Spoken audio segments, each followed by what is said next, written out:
I'm the bad guy for blackmailing my brother into not proposing to his girlfriend at my wedding. Hello, I'm female 27. My brother is 24, and I were raised in a very traditional Southern Baptist household. I got married 2 weeks ago, and it went all without a hitch. It was a beautiful ceremony, and the reception was a lot of fun for everyone, I think.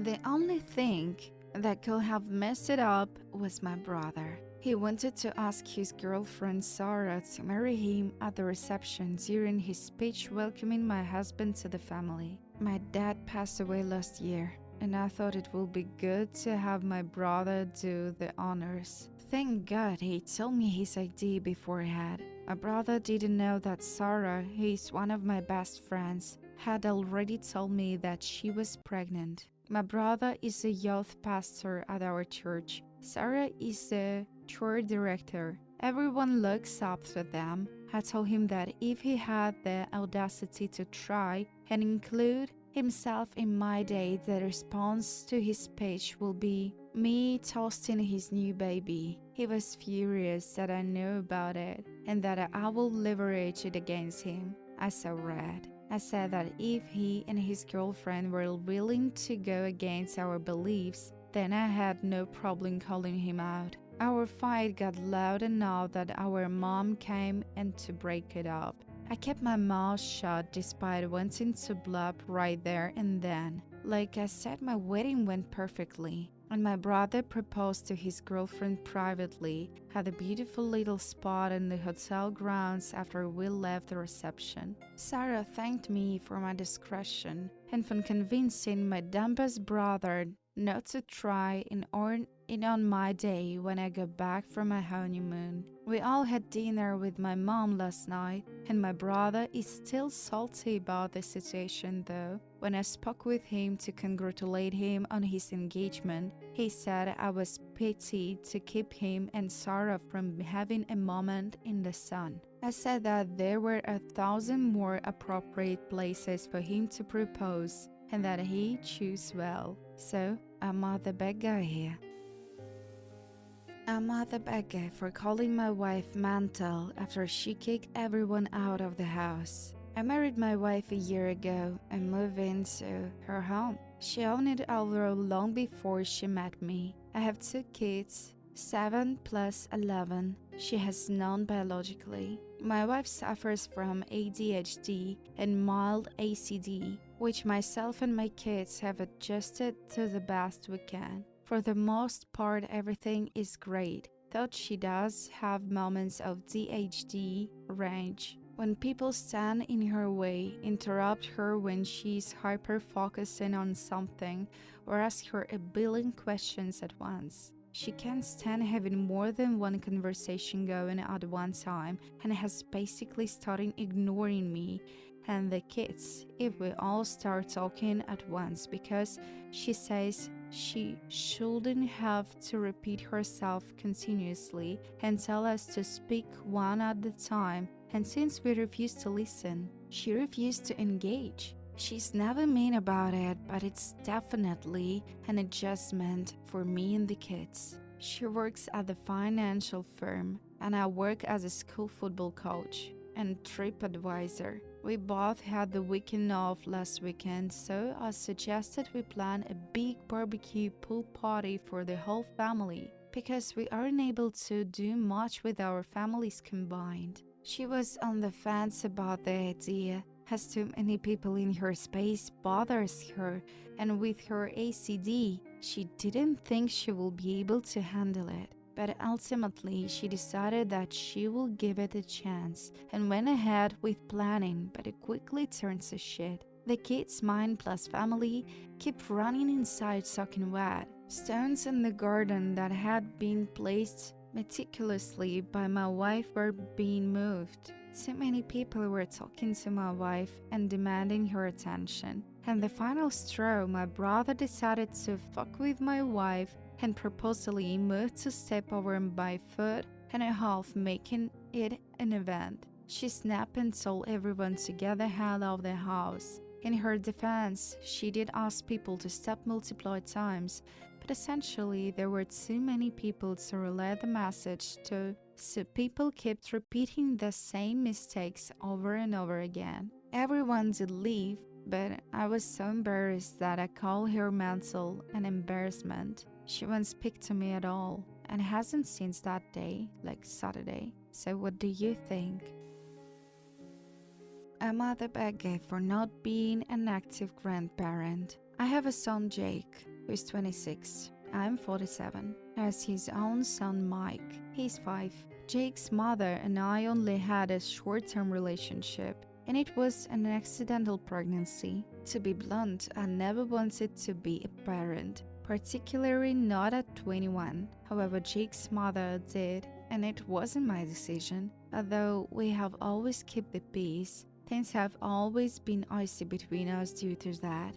However, I always try to do right by Jake. I will have him every other weekend, and for a month during the summer, will do my best to deliver on anything he asks of me. Treated him kindly and treated to be a good father. Then at a certain point, his mother married a guy Jake hated, and I had him move in with me once he was 13. I won't lie, I wasn't cut out to be a parent. I love Jake, but I just hate parenting. I did it anyway since he was my son. We have a very good relationship, and I've never shirked any responsibility to him. Jake also became a father at 21. However, he was all for it, and is happily married to Mike's mother. I also got him into my electrician's union and had him set up on some good jobs. So he was on much better footing than I was for a child. Back then, we had a long talk,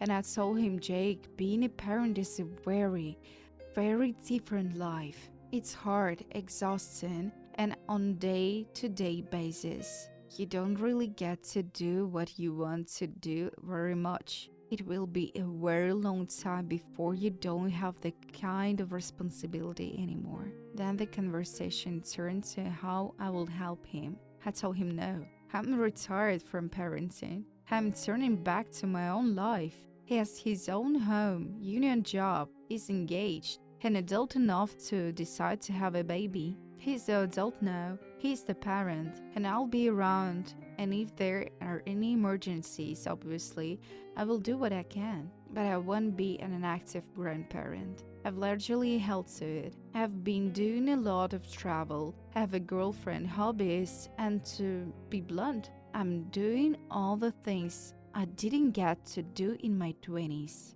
Do I see Jake and his family? Yes. However, I'd rarely agree to babysit. Jake resents that I don't go to Mike's games. They tend to conflict with my weightlifting club, and that I'm pretty hands-off with Mike. Things came to a head last week when Mike had a baseball tournament and I refused to go because I had plans to take a scuba class with my girlfriend, which admittedly could be rescheduled. I didn't tell Jake this, but I spent so many Saturdays bored out of my skull watching Little League when Jake was little. I always cheered loudly, was crazy supportive, and never let on that it was like watching paint dry. But this is no longer my responsibility. So I told him, Jake, I spent 20 years parenting. That's enough. He then yelled at me that I'm always jetting around, playing like a teenager, and not putting him first. I told him that no, I wasn't. I did that for 20 years to get him and on his feet as an adult. I've done that and can go back to prioritizing my own life. So, am I the bad guy here? Am I the bad guy for telling my friend that my sex life has nothing to do with her? My friend Olivia has been living at the home of my partner and I for about a week. Probably a few weeks, actually, as she has had some financial problems and was evicted from her own home. That's fine. She cleans up after herself, she's respectful to our house, rules, etc. Anyway, she pulled me aside a couple days ago and asked me if I'm really dating my partner or if we're just pretending. I asked her what put that in her head, and she said that he and I never do couple things like kissing or PDA or anything. She also brought up the fact that we don't share a bedroom and asked if everything was okay in our sex life. I'm asexual, and so is my partner. My friend is not aware of this, as I have not come out to anyone about this. But still, it's a weird question to ask, is it not? Also, it's ludicrous to me that she went to the conclusion of my partner and I being in a fake relationship. I said everything was fine, and it's really none of her business. She dropped it, but then yesterday she brought it up again, saying she was concerned because I seemed quite defensive and snappy when she brought up my sex life in the prior conversation. I'm not always aware of my tone of voice. I have alexithymia and autism, so I'm not very good at reading, recognizing emotion in myself. So I could well have come across as defensive without realizing, but I don't know. She then went on, saying she wanted to continue the conversation and asking if I was waiting till marriage and whether or not my religion was forcing that I'm Jewish. As she noticed, I didn't seem happy about discussing it with her the last time she tried to, so it might be a difficult topic for me. I said that she was correct. I didn't want to talk about it with her because, again, it's none of her business. So I will appreciate if she stopped trying to. I also explained that I'm not an Orthodox Jew, so premarital sex isn't really a problem, at least within the community of Jews I live in. She told me I was being rude when she was just looking out for me, and the last I could do was appreciate her support. She has been a victim of Christian purity culture, so I understand she was trying to help or to make sure I was okay. But I don't appreciate her still trying to talk to me about it after I told her I didn't want to. So I'm not the bad guy here. I'm not the bad guy for encouraging my mom not to take care of my dad's affair child if she did not want to. My dad cheated on my mom for years. During his affair, he let me down many times too. He'd planned stuff with me, and if his affair partner was in the town or available, he would drop me without a word. So when the truth came out, I was pissed as hell with him. My younger sister was more forgiving and continued to have a relationship with him. The affair was revealed because she was pregnant. She lost them baby. They ended up getting married and 2 years ago had a child together who never met. A few months ago, they both died in a car crash that claimed 5 people's lives. A social worker contacted me and my sister to see if one of us will take her in. We were left until last because they wanted older bio relatives first, but none of them wanted her. My sister asked if we could raise her together. I said I was not getting involved and told the social worker I wouldn't not raise her. My sister, who is only 18, stepped up. There were some things that needed to happen first. She dropped out of her college classes. She was working during the day and going to college at night, and she needed to move into a 2-bedroom place instead of the 1-bedroom she was in. She also needed to get some background check done, but she passed. She had the child. Now she's having a hard time with childcare. She knew I wouldn't say yes, so she asked our mom, begged our mom. She told mom if she loves her, she will help her, and she will start opening her heart up to the little sister who is part of her girls even if she hates our dad still. My sister laid on a guilt trip to her. Mom said she needed to think,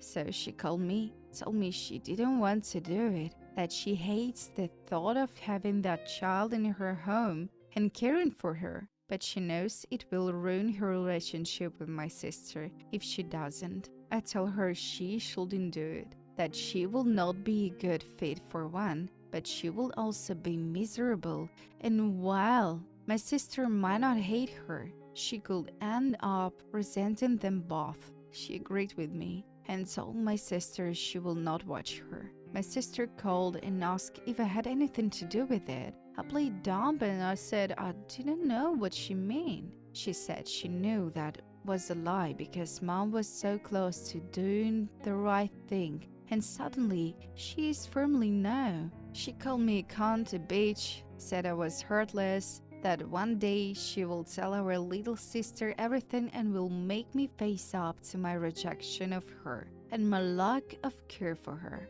I tell her I owe the child nothing, and I will not apologize for telling Mom to do what she wants. My sister then said I was cold-hearted and cruel, and I don't seem to care about her either. I tell her I cannot pretend to give a shit about the child had cheated with his affair partner, and that she would rather me stay away. She said it didn't mean I needed to push Mom to refuse to help her either, that I was still an ass for that. So, am I the bad guy here? Am I the bad guy? Ex-boyfriend is upset that I closed my credit card account without telling him. During our relationship, I supported my ex-boyfriend position. I opened a line of credit at a store and let him use the card for supplies. He always made a monthly payment on time. Well, we broke up and it wasn't on good terms. An abusive drunk doesn't make for a good partner, and alcoholics are known for using friends and family for benefits. During his last belligerent tirade, he threatened to take everything from me in court. We have a child together, and I make double his income. I don't take threats lightly, whether they came from a drunk person's lips or not. I especially don't need threats from an entitled man-child when I'm the one that provides 7/8 of support and nurturing for our child. Accepting that he's an alcoholic and a current narcissist, he plays the victim, hates being held accountable, and wants to sweep everything under the rug the next day. I decided to break up for good, and it's been great. However, I closed my account and paid off the remaining balance that he accrued without letting him know. Well, he hit me up with a sarcastic message about not letting him know ahead of time that the account was closed, that his gear needed to be replaced for some big event, etc. Since I'm not his girlfriend anymore, I didn't feel obligated to support him. I didn't reply much until he followed up by saying he didn't believe I would be this petty, and it would have been nice to have communicated that I closed the account. Did I owe him a head up? Am I being petty here? So, ex-boyfriend is pissed off I closed the credit card he used for his own hobbies because I no longer is obligated to support him. We did not end on good terms. So, am I the bad guy here?